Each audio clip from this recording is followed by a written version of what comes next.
ഇടതുപക്ഷം വയസ്സായവരെ മത്സരിപ്പിക്കുന്നില്ല. പക്ഷെ ഞങ്ങൾ പേരിലെങ്കിലും ഇടതുപക്ഷത്തിൽ ചെറുചുറുക്കുള്ള 2 ചെറുപ്പക്കാർ മത്സരിക്കുന്നുണ്ട്.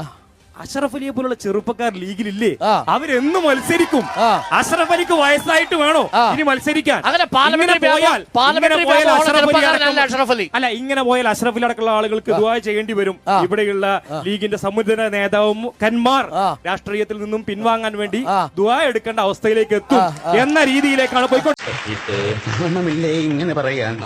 പ്രസക്തമായ ഒരു തെരഞ്ഞെടുപ്പ് നടക്കുമ്പോൾ നല്ല രാഷ്ട്രീയം പറയുന്ന അഷറഫ് അലിയെ പോലെയുള്ള ചെറുപ്പക്കാരുടെ അഷറഫ് അലി വേണ്ട രാഷ്ട്രീയ മത്സരിക്കാൻ താല്പര്യമില്ല, മാറി നിൽക്ക്. ഒരുപാട് ആൾ പി കെ ഫിറോസ് അടക്കമുള്ള ആളുകൾ റെഡിയാണ്, മത്സരിക്കാൻ റെഡിയാണ്, മത്സരിച്ച് പരാജയപ്പെട്ടുവാണ്. അപ്പൊ അനുഭവ സമ്പത്തരപ്പെട്ടുവാണ്. അപ്പൊ അനുഭവ സമ്പത്തര അത് വെച്ച് എന്തുകൊണ്ട് നിങ്ങൾക്ക് പുതിയ ആളുകൾക്ക് അവസരം കൊടുത്തൂടാ? യുവത്വം മത്സരിക്കാൻ പാർട്ടി നല്ല അസല് പാർട്ടിയാ, ആരും കൊതിക്കുന്ന പാർട്ടി. എന്നെ നിന്റെ പാർട്ടി ചേർക്കണം. അത്രയ്ക്ക് അതപ്പതിച്ചിട്ടില്ല.